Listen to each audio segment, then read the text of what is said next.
Hey all, Hipper here. So today we're checking out the actual Hipper, and it's been a while since I've played this ship. Not because it's not really performing or anything like that. I think it's one of the most fun ships you can play. At least if you run an agile build on it like I am. If you don't, then I kind of find it pretty tedious. But with an agile build, yeah, it's good fun. So as usual, we're just barging into the cap here right from the beginning. We even get there before the destroyer, because the B spawn here on shots is actually a spawn. Well, this is a map, but probably my favorite map really. And I also like this spawn. I prefer A and C, but I also like B because it's very action packed and it's instant action, and you don't have to wait. And I hate waiting in this game.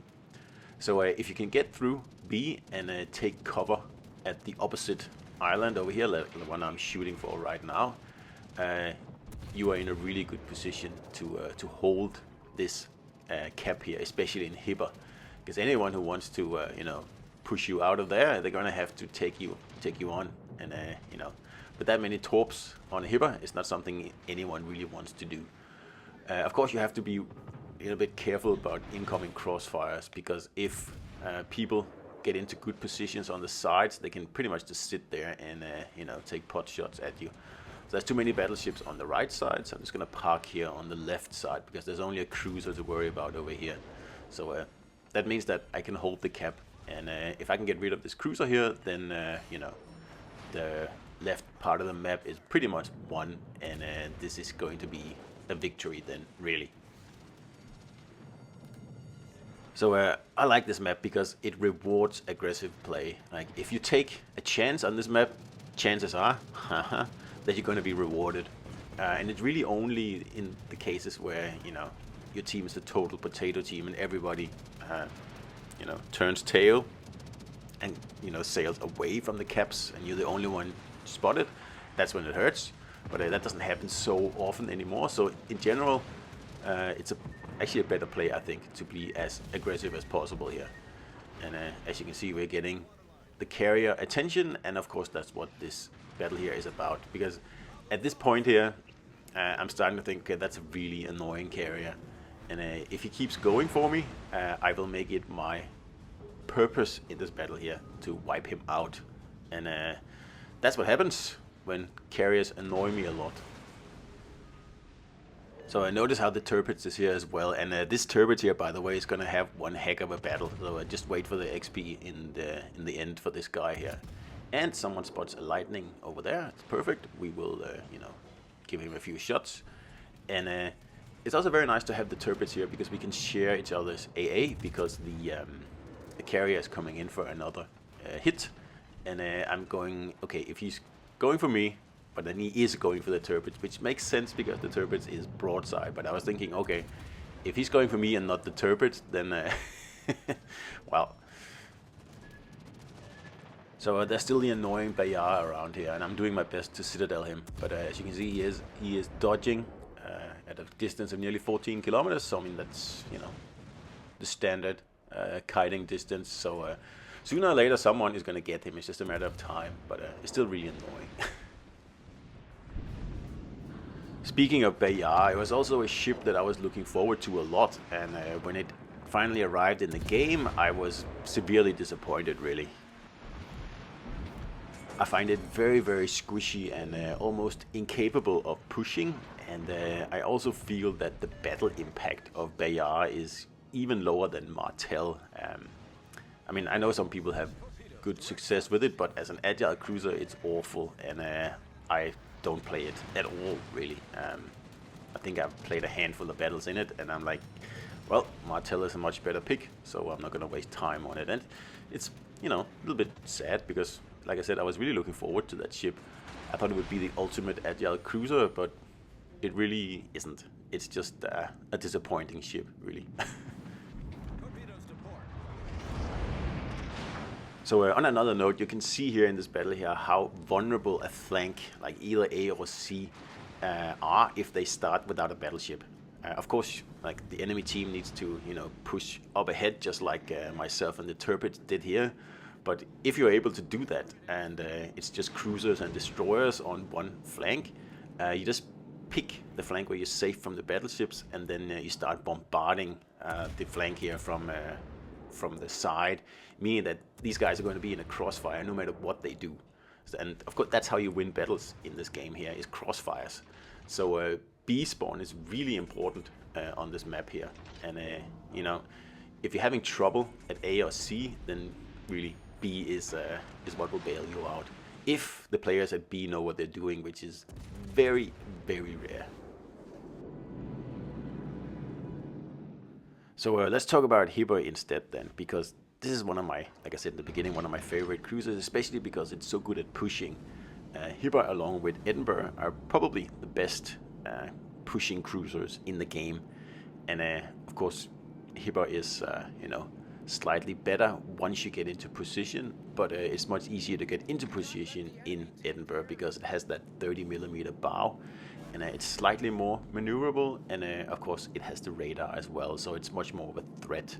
So you know, overall Edinburgh is the better pick, but once you get into a good position like I was before and you want to hold it, then it's hard to find a better ship than Hipper to do that.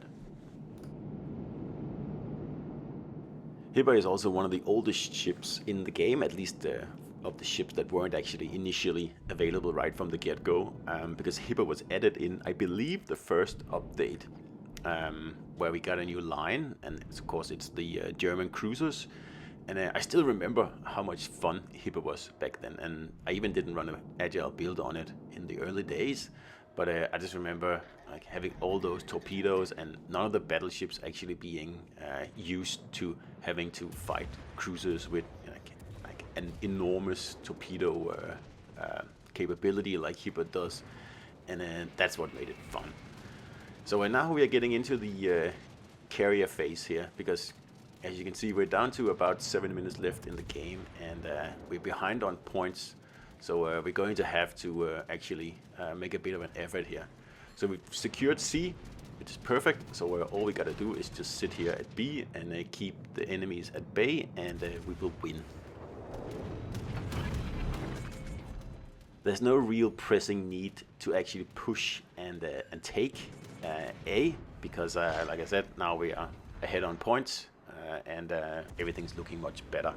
And I see that a lot in this map here. Like once one team has secured 2 of the caps, then everybody just starts pushing the last cap, and you know, it's much easier to defend than attack in this game here. So unless you are, you know, way ahead on ships, or you absolutely have to push, then there's no need to push.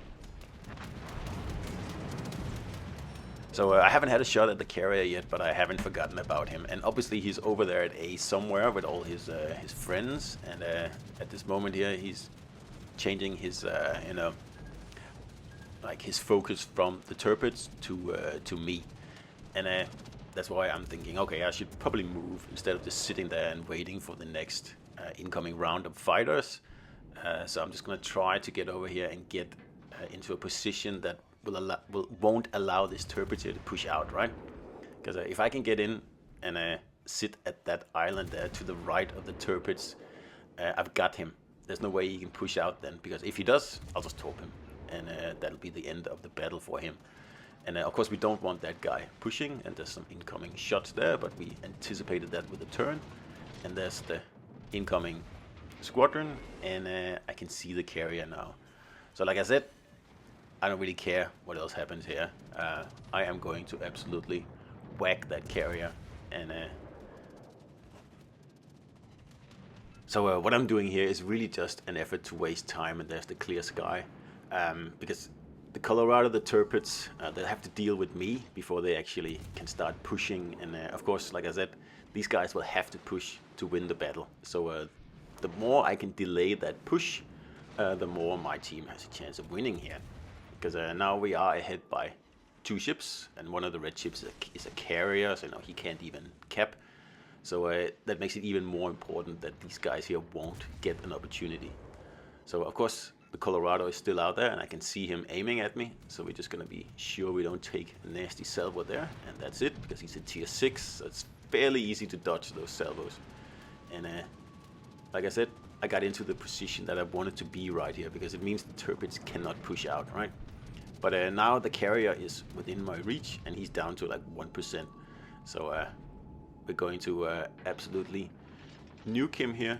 Well, not nuke him, we're going to take his last 1% with a nice shot right at the pickleberry. And that's my revenge on the carrier. So thank you very much for playing. That was wonderful. And thanks for the medal. Excellent, thank you. So I see how the Tirpitz has been pushed back here, and the Colorado, of course he hasn't been able to push on his own because he needed the Tirpitz as well. But because the Tirpitz wasn't, allowed to push out, and then now my Tirpitz is coming, that means that these guys here have wasted their one opportunity to win this battle now. And I'm just gonna hang around here now because I just need time to run down to 0, and we'll have won. Because we took B, then we took C, and then we just stopped the enemies in their tracks over here at A. And that's really all it takes on this map here. And I don't know, like, so many people don't realize that this is like a really, really excellent map. Like I said in the beginning, because, it rewards being aggressive. See, like that Tirpitz and myself, we have just been in, the thick of it, the whole battle. And the Tirpitz has gotten a really good battle. Like I said, you'll see his XP here, probably one of the highest I've seen for a Tirpitz actually. And just gonna finish off this Colorado here. As you can see, I'm using AP because just fire that into the upper belt of the tier 6 battleships, and you're not gonna get good damage there. I don't really care about fires at this point in the battle. There's not much time left anyway. So the Tirpitz is happy. He's up to 4 kills now, and I shot some torps. I was hoping the Tirpitz would come out here, but it looks like he's a little bit too smart for that. And I mean, it doesn't really matter what this guy does now because he's going to lose.